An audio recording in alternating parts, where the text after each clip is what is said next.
friends. I am AnnaLee Dragon, the director of the Kinderhook Memorial Library, and I'm back with a Monday book talk for you.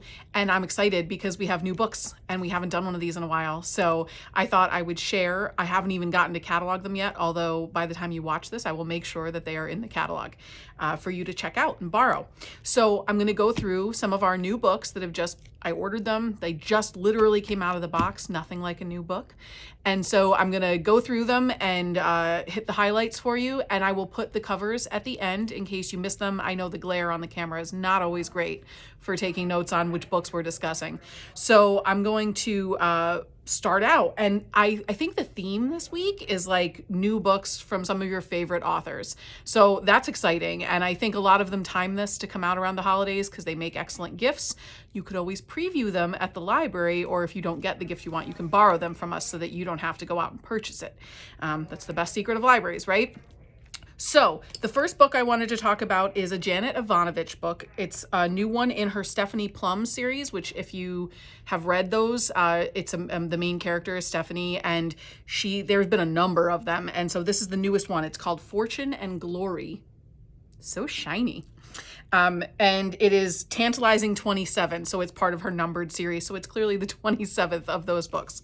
I find her mysteries to be great because there is a good deal of humor. She's not overly proper or stuffy, and they're funny, and they're still good thrillers, and if you like the character, it's great to follow along. But I also think that if you haven't read one of these before, there's no reason to not pick up this one to try it out. I think that they can serve as standalones. I think like many series, you may get more depth of character and more information if you read them all in order about the particular main character, but I also think that most of them can serve as standalones. So if you've never checked one out before, maybe try this one, and if you like it, then there's 26 others that you can check out afterwards. So that is Janet Evanovich, Fortune and Glory. Then one that I'm excited for, which some people say is a guilty read, but I don't believe in that. I think that every book has a purpose, right? And some books are just pure escapist stuff. They're like watching television, or it's just something that we do that's fun and indulgent, and it doesn't have to be great literature all of the time for it to be a lot of fun to read them. So I personally, when they first came out, was obsessed with the Twilight books. I was not a young woman at the time, but I loved them. And so Stephanie Meyer has come out with a new one called Midnight Sun.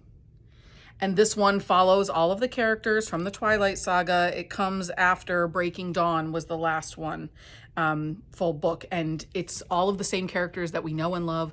Vampires, werewolves, hybrid human vampire babies. All of the stuff that is purely escapist and a ton of fun. So I am really looking forward to reading this one. Okay, and then we have a new Nicholas Sparks.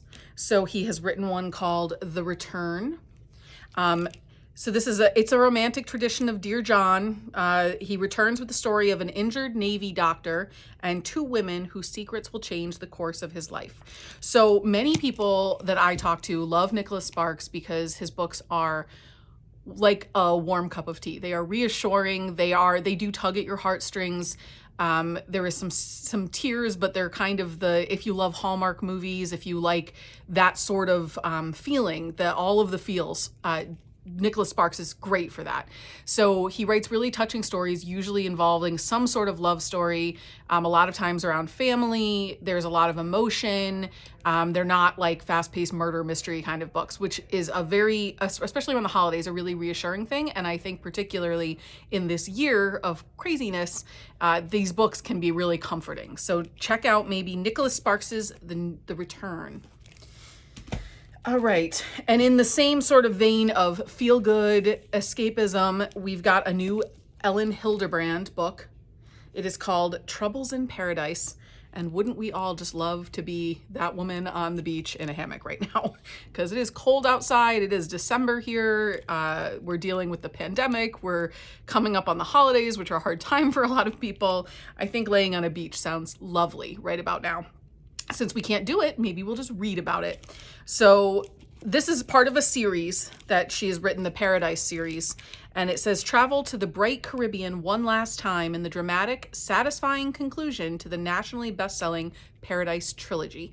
So it does sound like maybe you want to start out with the first ones in the Paradise trilogy, which are in our system. There's Winter in Paradise and What Happens in Paradise. So those are the other two books that come before this one. But if you have already read those, this is the trilogy, the ending of the trilogy, and it sounds like it's great. I know that it got a lot of great reviews. Publishers Weekly called it captivating. Real Simple said expect romance, drama, and some holiday touches, which perfect given the time of year, right? So Ellen Hildebrand, Troubles in Paradise. Now, for a little bit darker, for those of us who are looking for a little murder mystery thriller in our lives, we have a new one by Lisa Jewell, called Invisible Girl. So she wrote Then She Was Gone. She's written some others. She's a best-selling, New York Times best-selling author. The Family Upstairs was another of hers. And this is a taut thriller following a group of people whose lives shockingly intersect when a young woman disappears. So I think that if you are into like Jojo Moyes, who wrote The Giver of Stars and Me Before You, she said that she finished this book and it was such a joy not to be able to put a book down, her best yet. So if you are looking for a new page turner, something to just grab your attention and keep you tuned in, maybe try Lisa Jewell's Invisible Girl. And then again, in the thriller vein, we have from New York Times bestselling author of The Witch Elm, Tana French. She's one called The Searcher. And I don't know too much about this one other than the New York Times gave it great reviews. And it's called a spellbinding, propulsive new novel from the bestselling mystery writer who the New York Times, says is in a class by herself. It's quite the compliment given how many books they see. So this one looks like it's about Cal Hooper, who bought a fixer-upper in a remote Irish village to be the perfect escape after 25 years in the Chicago police force and a bad divorce. He just wants to build a new life in a pretty spot with a good pub where nothing much happens. But then a local kid comes looking for help. So I'm not going to read too much of it because I want you to get it. But basically, we all get this. I don't think he's going to get the rest and relaxation that he was looking for in purchasing this cabin. That's usually how it goes, right? And that's the way life is. We have all of our best laid plans. And things do not usually go this way. If 2020 has taught us nothing else, it's that. So Tana French's The Searcher. And if you like them, again, these are authors who have a bunch of other books. So if you read one of these and you really like it, there's a ton of other books by them that you can check out, which is one of the things I like to do, is find a new author I like and then read everything I can find by them. Lastly, I wanted to talk about, this is a little different than the others, which is why I'm doing it last, is it's a new book that is the Good Morning America Book Club book, and it's not by an author that is so as mainstream. They're a newer author. His name is Brian Washington. He wrote a book called Lot before. This one is called Memorial. And it's got fantastic reviews from Jacqueline Woodson and Tommy Orange, who I discussed in last week's Native American Heritage Book Talk. They said it's stunning. It's a page turner, entrancing. It's a love story. So it's Benson and Mike are two young guys who live together in Houston. And Mike is a Japanese American chef at a Mexican restaurant, and Benson's a Black daycare teacher. And they've been together for a few years, but that now they're not sure why they're still a couple. So Mike goes home to visit his family in Japan, learns more about himself and his family. And these things, when he gets back, it says change them. Both men will change in ways that either make them stronger or fraction everything they've known. So if you're looking for some a love story with some drama and some kind of a softer touch, I would say. I don't think it's an action-packed thriller kind of book. It's character-driven. And it's got excellent reviews, and I'm really excited to check it out myself. So maybe check out Brian Washington's Memorial. Now I'm going to put all of the covers at the end here for you to check out. All of these books are in the system, so you can place a hold on them. You can pick them up curbside. You can come in and browse our new books by making an appointment. Just give us a call at the library, 758-6192. We'll be happy to make you an appointment to come in.